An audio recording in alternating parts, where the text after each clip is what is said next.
The coffee maker was already humming when she realized something was wrong. The sound filled the kitchen, but it felt louder than it should. Morning light slipped through the window, touching the empty chair. For a second, her body expected a voice that never came. That was when the silence finally spoke. She stood still, holding the mug with both hands. The warmth should have comforted her, but it didn't. Every object seemed unchanged, perfectly in place. Yet the air carried a weight she couldn't name. Loss had entered quietly, without permission. Her best friend used to call at this exact hour, not to say anything important, just to breathe together. They shared ordinary mornings like a ritual of survival. Now the phone rested face down on the counter. It hadn't rung, and it wouldn't. She told herself she was fine, just tired. That grief would come later, when there was time. There were emails to answer and errands to run.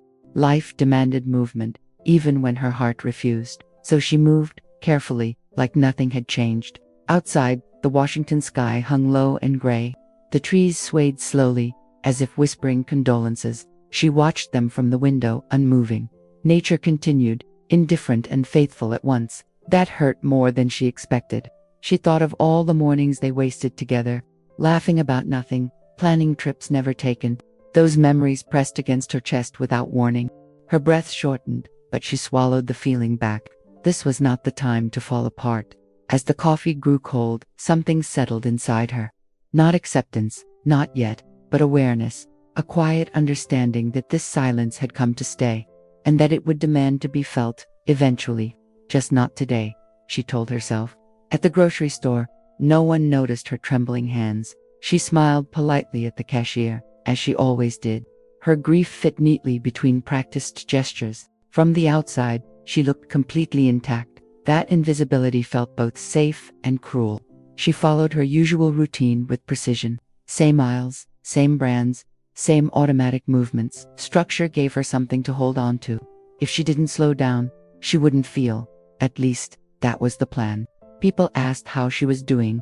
Casually, she answered with the expected words, "I'm okay." The lie came easily, without effort or guilt.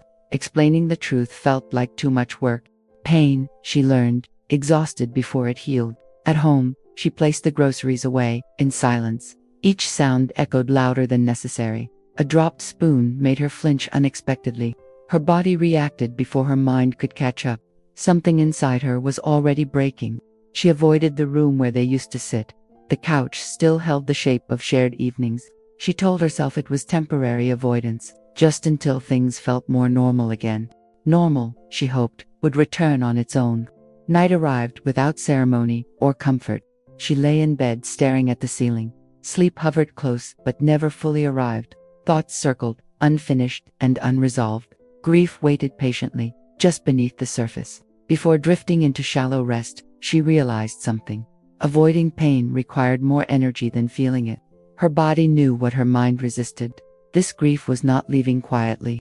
It would ask for space soon. The memory came without warning while she folded laundry. A simple motion unlocked a buried moment. Their last conversation replayed itself, unfinished. There had been words she meant to say, words she assumed there would be time for. They had laughed about something trivial that day. Plans were postponed, as they often were. Neither sensed the finality hidden in the moment. Goodbyes were rushed, casual, incomplete. That carelessness now felt unbearable. She sat down on the bed, laundry forgotten. Her chest tightened as regret surfaced sharply. Why hadn't she spoken more honestly? Why did love always wait for later? Later, she realized, was never guaranteed. Guilt wrapped itself around her grief. Not logical guilt, but deeply human. She replayed alternative endings in her mind. Different words, different choices, different outcomes. None of them changed reality. Tears finally came, slow and heavy. They surprised her with their intensity. Each one carried a sentence left unsaid. Her body shook as she let them fall. This was not just mourning, it was reckoning. She whispered an apology into the empty room. The sound of her own voice startled her. There was no answer, only stillness. Yet speaking felt necessary, almost sacred. It hurt, but it softened something inside. When the tears subsided, exhaustion followed. She knew this was only the beginning. The unspoken had opened a door. Behind it waited more truth than comfort, and she wasn't sure she was ready. As days passed, the grief began to change shape. It was no longer only about her friend. It turned inward, reflective and unsettling. She started noticing what else had gone missing. Parts of herself she barely remembered. She looked at old photos scattered in a drawer.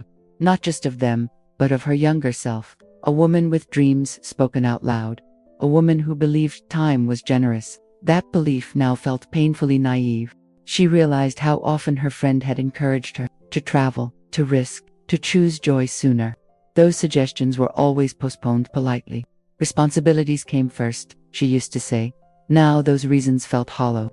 The loss acted like a mirror, reflecting not only absence, but avoidance. She mourned the chances she never took, the voice she kept quiet for decades, the life lived safely, but smaller. This realization frightened her more than death, because it meant she was still here, still capable of choosing differently, still responsible for what came next. That responsibility felt heavy and urgent. She tried to push the thought away. It was easier to blame time than fear, but the truth had already rooted itself. Grief was demanding honesty from her, and honesty refused to be ignored. That night, she slept restlessly. Dreams blurred past and present together. Her friend appeared, smiling but distant, as if waiting for something from her. She woke up with her heart racing. The question arrived quietly the next morning. It didn't shout or accuse or demand. It simply rested in her mind, persistent. If not now, then when? She had no answer ready. She carried the question through her day, while washing dishes, while driving, while breathing. It followed her like a shadow, not threatening, but impossible to ignore. Something inside her was shifting. Fear rose quickly in response. Change had always felt dangerous to her. Stability was her shield against disappointment. But stability had not saved her from loss. That realization cracked her certainty. She imagined living the same way forever. Careful, quiet, emotionally postponed. The thought left a hollow ache. She didn't want safety if it meant numbness. That truth surprised her. Still, courage did not arrive instantly. The question asked for bravery she wasn't sure she had. Grief had softened her, but also weakened her. She felt suspended between past and future, neither place offering comfort. She stepped outside and breathed the cold air. The sky looked endless, indifferent, honest. For the first time, she didn't rush back inside.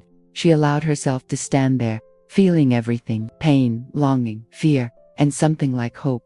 As the door closed behind her, she understood one thing. The question was not going away. It would wait, patiently, like grief itself, and one day soon, she would have to answer. Whether she was ready or not, she decided to stay busy, believing movement could outrun memory. Her calendar filled quickly with obligations she didn't truly want. Errands, favors, appointments became her temporary refuge. If every hour had a task, there would be no room to feel. At least, that was what she hoped would happen. She cleaned the house more than necessary. Obsessively, each wiped surface gave her a fleeting sense of control. Dust felt easier to remove than grief. Physical exhaustion became an acceptable substitute for emotional pain. Her body worked while her heart stayed guarded. Friends noticed her sudden availability and praised her strength. "You're handling this so well," they said sincerely.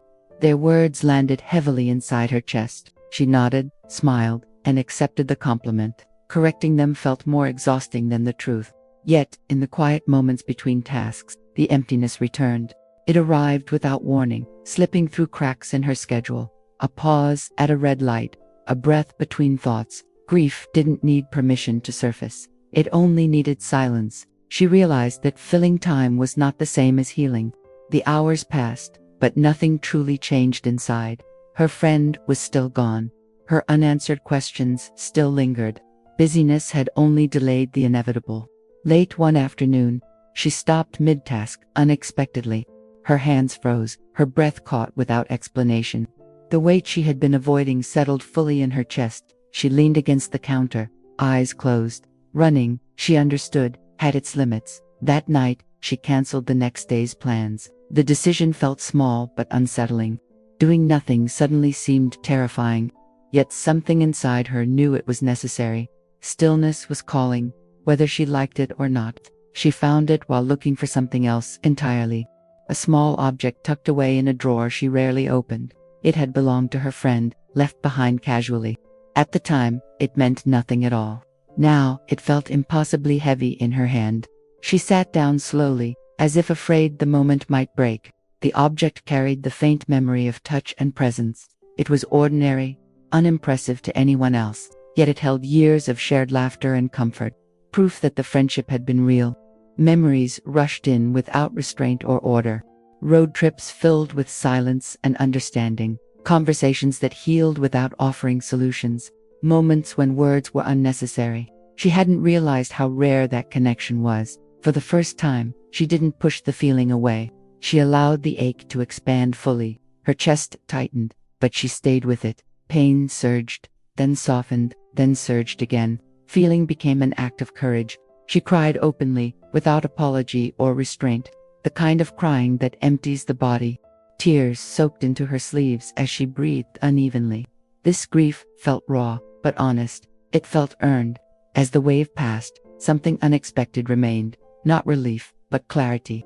Avoidance had been costing her more than pain ever could. This object had opened a door she could not close again, and she wasn't sure she wanted to. She placed it back carefully, with intention. Not hidden this time, but acknowledged. It became a quiet witness to her mourning. A reminder that love leaves traces behind, and those traces still mattered. The conversation happened by accident, not design. A simple question from someone who noticed her pause. Instead of offering her usual automatic response, she hesitated. That hesitation changed everything.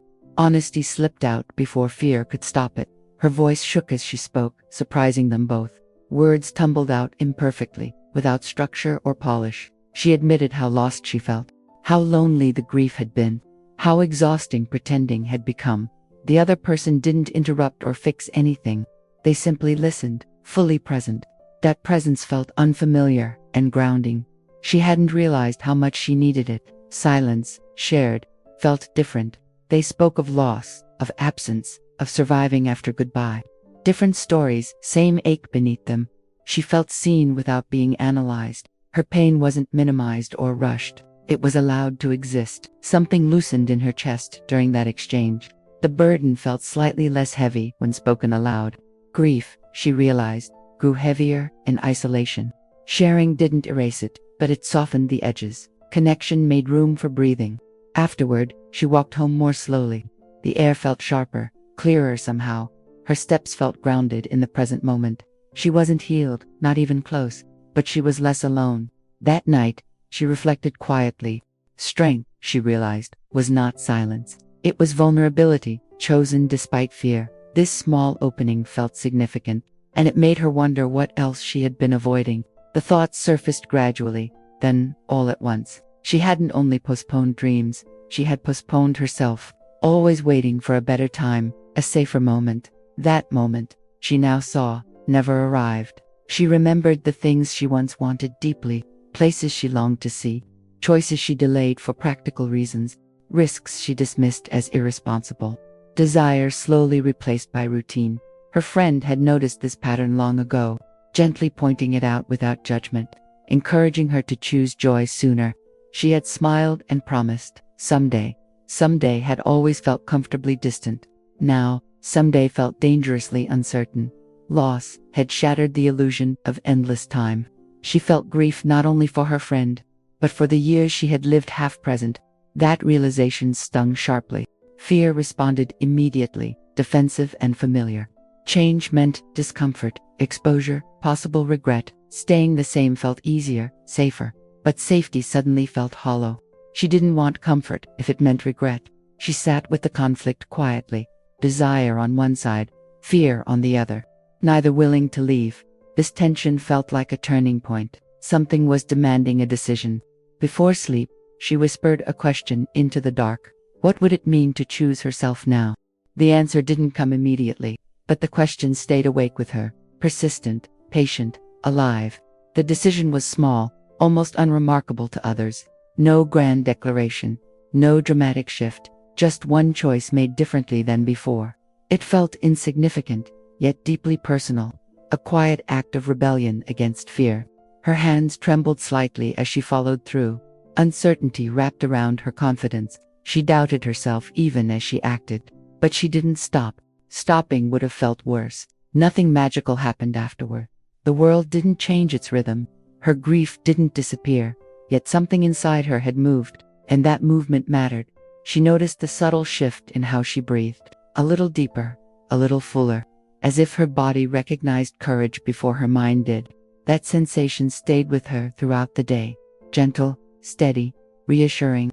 Later, doubt crept back in quietly. Was this foolish, too late, unnecessary?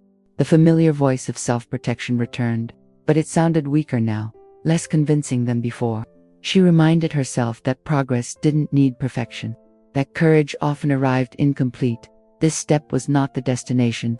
It was proof that movement was possible, and possibility felt powerful. As night fell, she allowed herself a fragile smile. For the first time since the loss, it felt genuine. Not because the pain was gone, but because something new had begun. And she could feel it waiting ahead. Accepting the absence did not arrive as peace, but as surrender. She stopped fighting the reality that her friend was truly gone, not because it stopped hurting, but because resistance exhausted her. Grief no longer felt like an enemy to defeat. It became a companion she had to walk with. She noticed how the pain shifted throughout the day. Some moments it tightened her chest without warning. Other times it softened into quiet longing. This unpredictability frightened her at first. Then she realized it meant she was still alive. She allowed herself to speak her friend's name aloud, not as a wound, but as an acknowledgement. Each time she did, the ache changed texture. Memory transformed into something warmer, less sharp, more human. There were still moments of anger and disbelief, days when acceptance felt like betrayal, as if moving forward meant leaving her behind. She sat with that conflict without resolving it. Both love and loss demanded space. She learned that absence could coexist with presence, that love did not disappear with the body. It remained woven into her habits and thoughts, carried in the way she noticed the world. This realization steadied her. One evening, she lit a candle quietly. No ritual, no ceremony, just intention. The flame flickered gently in the dark room.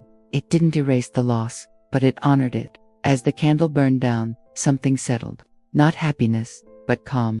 She understood she could carry the absence without being consumed. This acceptance felt fragile, but real, and it prepared her for what came next. Honoring her friend became an internal negotiation.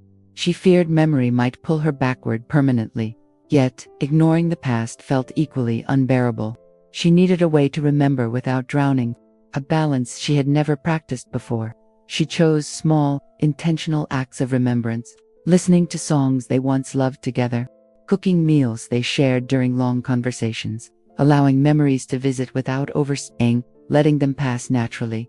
There were days when this balance failed completely, when grief returned heavy and consuming. She learned not to judge those moments. Healing, she realized, was not linear. It moved in waves, not steps. One afternoon, she wrote a letter she would never send, not to say goodbye, but to say thank you. She wrote about love, patience, and shared silence, about how deeply she had been seen. Tears fell freely as the words flowed. When she finished, she didn't reread it. She folded the pages carefully, placed them in a drawer she could open anytime. The choice felt empowering. Memory became optional, not compulsory. She realized that honoring did not require suffering endlessly. Pain was not proof of love. Living fully could be another form of loyalty. This idea felt radical and freeing, and also frightening. That night, she slept more deeply than before, not because grief was gone, but because it no longer ruled her rest. Balance, she learned, brought relief, and relief made space for growth. Choosing to live did not feel dramatic or heroic. It felt quiet, almost ordinary. A decision made repeatedly, not once. Each morning required a small renewal of courage, and she accepted that. She began saying yes to things she once avoided, not recklessly, but honestly. Experiences that stirred both fear and excitement. Moments that made her feel present, alive in her own body again.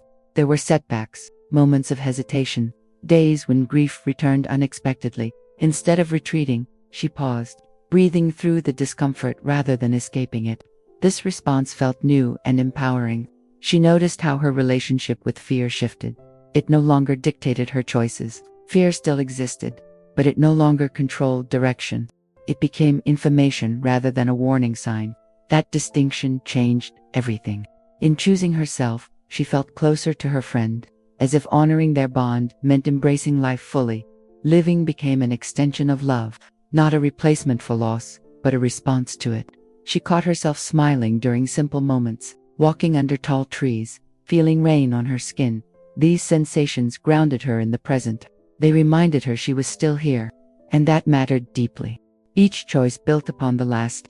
Momentum grew slowly, organically. She wasn't chasing happiness anymore. She was practicing presence, and presence felt like freedom. She realized one day that she was no longer the same woman. Loss had reshaped her in quiet ways, not weaker, but more honest, more aware of time and intention, more willing to listen to herself. This new version felt unfamiliar at first. She missed the certainty of her old routines, but certainty had kept her contained. Growth demanded discomfort, and she was learning to tolerate it. She spoke differently now, with more pauses, more truth, less apology for taking space. Her voice carried weight it hadn't before. She trusted it. Others noticed the change subtly. They commented on her calm presence, her grounded energy. She accepted the observations without explanation. Transformation didn't require justification. She learned to sit alone without feeling abandoned. Solitude no longer equaled loneliness. It became a place of reflection and restoration. This shift felt significant and deeply earned. There were moments of grief still. They visited like old acquaintances, familiar, but no longer overwhelming. She welcomed them without fear, knowing they would pass. Looking ahead, she felt curiosity instead of dread. The future remained uncertain, but uncertainty now felt open rather than threatening. She had survived loss, and she trusted herself to survive change. The legacy her friend left behind was not material. It lived in choices, in courage, in awareness, in the way she now approached each day. Loss had planted something unexpected, a deeper commitment to life. She understood now that grief could be transformative, not because it was beautiful, but because it stripped away illusion, revealing what truly mattered beneath fear. Truth emerged from pain. Her friend's absence became a quiet guide, a reminder of impermanence and urgency. Not morbid, but motivating. A call to live without postponement, to choose honesty over comfort. She carried gratitude alongside sorrow, both coexisting without canceling each other. This emotional complexity felt mature and real. Life, she realized, was not meant to be simple. It was meant to be felt.